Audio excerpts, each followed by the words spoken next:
देखिए, आज आपको हम अपने इन सॉइल फैक्ट्री में ग्रो कर रहे ये कैना लिली के स्टेम्स की बात दिखाते हैं कि कुछ तो आपने देखा कि हम लोगों ने हार्वेस्ट कर लिया है इसमें से कैना लिली के स्टेम, और कुछ अब जो ग्रो कर रहे हैं उसमें सेकेंडरी ग्रोथ ये फ्लावर हेड भी आ रहा है, इसलिए इनको हम लोगों ने छोड़ दिया है। और देखिए कैसे कैसे ग्रोथ होते हैं जिनको हम ध्यान रखते हैं कि देखिए इसमें सेकेंडरी ग्रोथ आ रहा है, इसलिए इसको छोड़ा हुआ है। कुछ और भी हैं जिनमें सेकेंडरी ग्रोथ नज़र आ रहा है। कुछ दिन में इनमें फूल आएंगे तो इनको अगले बार के लिए छोड़ दिया गया है। अगले बैच में इनका छटाई हम करेंगे। देखिए इसमें नया फ्लावर हेड झांक रहा है।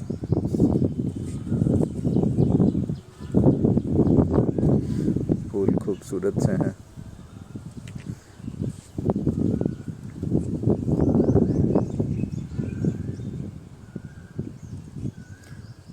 काफ़ी खूबसूरत से फूल आते हैं और काफ़ी मात्रा में पोषण मिलते रहने से कि इनमें हर वक्त नए स्टेम ग्रो कर रहे होते हैं। बस है कि पुराने को हटाते हैं उसके बेस से नया ग्रो करना शुरू कर देता है। बस पुराने को हटाने भर की देरी होती है।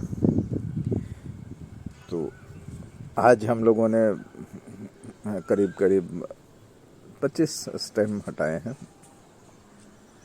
आप देख सकते हैं हटाए हुए स्टेम को। अब है कि इनको प्रोसेस करना भी है। प्रोसेस करना आप देखते हैं कि सिंपल है। हमारा चारा काटने वाला जो औजार है, बस उससे काटते चलिए। काटने में वक्त नहीं लगता है। और पीछे हमारा न्यूट्रिएंट हार्वेस्टर भी है। काले रंग का जो बकेट दिख रहा है वो न्यूट्रिएंट हार्वेस्टर है। काटते जाइए, लोड करते जाइए। 2 बैच काटेंगे फिर लोड करते जाएंगे।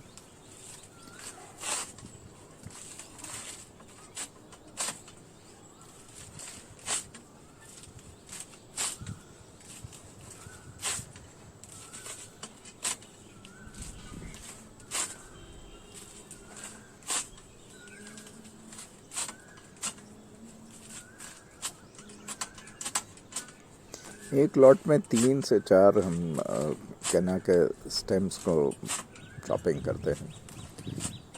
उतने को ही पकड़ के ताकत लगा के काटा जा सकता है।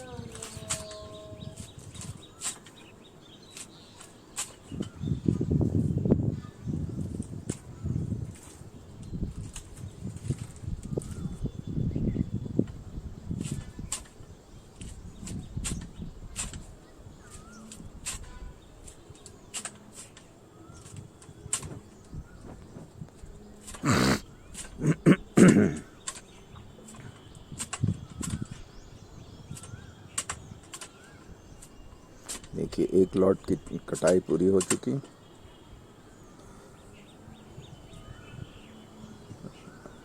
और ये जो पत्ते छांटाई के दौरान में पत्ते जो अलग हो गए हैं उनको अलग एक बैच में जमा कर देते हैं, ताकि जब ज़रूरत पड़े तो उनको भी काट छांट के अलग रखा जा सके।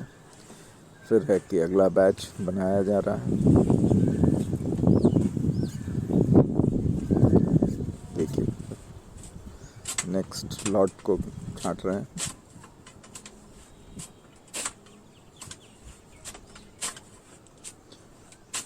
बस थोड़ा झटपट कटते जाते हैं। ताज़ा रहने पर इनका जो स्टेम है वो क्रिस्प रहता है और काटने में सहूलियत होती है। मतलब 10 से 15 मिनट के अंदर में अगर इनको हार्वेस्ट करने के बाद काट छाँट कर दिया जाए तो सबसे आसानी से ये इनके पत्ते कटते छटते हैं।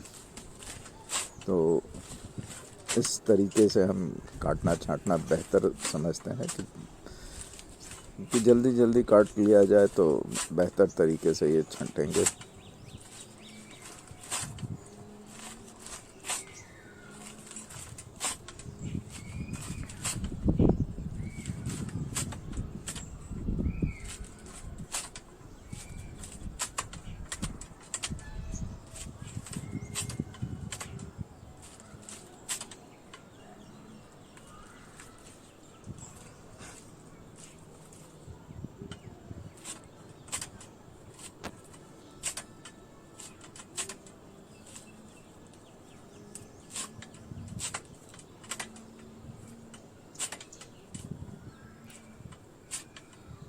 देखिए अब छंटाई 2 बैच की हो गई, 2 ग्रुप ऑफ स्टेम्स।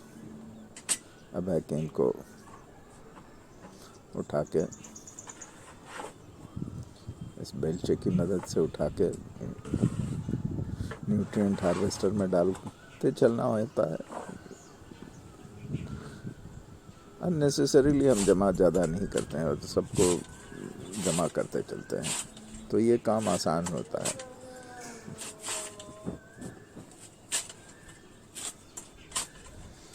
ये तीसरे या चौथे बैच की छंटाई हो रही है।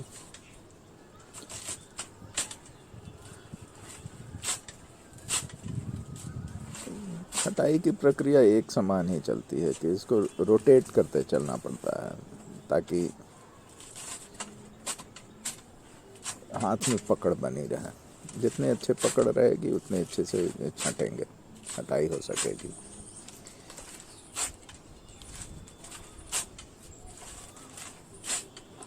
क्योंकि बाद में पत्तों की मात्रा जब बढ़ जाती है तो उनको पकड़े रखना थोड़ा मुश्किल होता है, लेकिन है कि इतना भी मुश्किल नहीं है कि इसको काट छांट नहीं किया जा सके।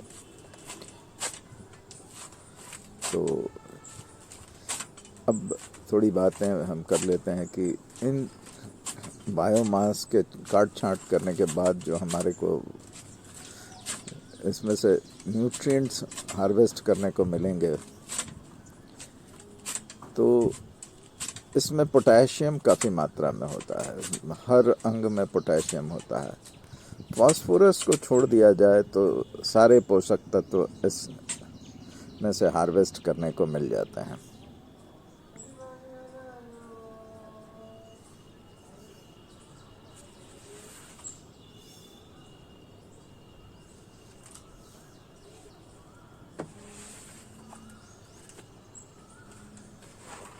देखिए एक बैच को कैसे ऐसे बनाया जाता है। 4 स्टेम सबसे अच्छी तरह से काटे जा सकते हैं एक साथ जमा करके। तो लगभग ये कटाई का काम पूरा हुआ। थोड़ा हम इनको फास्ट फॉरवर्ड करके आपको दिखा रहे हैं। तेज गति से नहीं बढ़ाया, बस छांटते हुए ही आपको दिखा रहे हैं। बीच का कुछ हिस्सा गायब कर दिया। एक ही तरीका रहा है।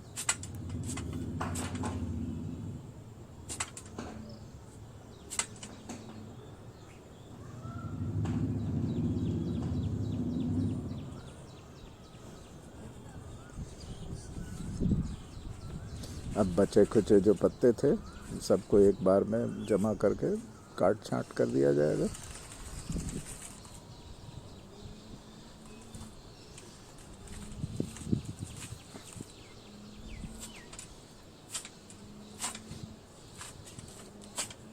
इसके बाद फिर सिर्फ लोडिंग की प्रक्रिया बची रह जाएगी। इसमें तो बायोमास कंटेनर ये हार्वेस्टर में लोड करते साथ ही साथ जाया जा रहा है। चलिए इस लास्ट बैच को भी लोड कर लिया गया और इनको इनके रखे जाने वाली जगह पर ले चलते हैं। देखिए अब आ गया हमारा ये हार्वेस्टर अपनी जगह पे। अब है इसमें एक 15 लीटर का पानी बकेट से पानी डालना संभव होता है और इसमें बायोमास कुछ ज़्यादा मात्रा में होता है, इसलिए इनको डुबाए रखने के लिए ऊपर से कोई हम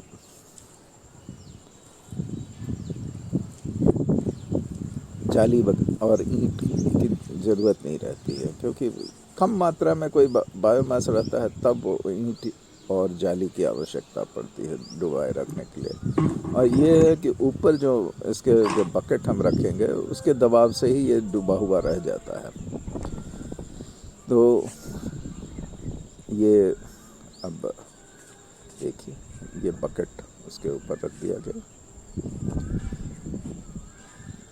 स्थिर तरीके से। और फाइनली अब 2 दिन का इंतज़ार किया जाएगा ताकि उसके बाद इसमें से न्यूट्रिएंट हार्वेस्ट 48 घंटे के बाद शुरू हो जाएगा।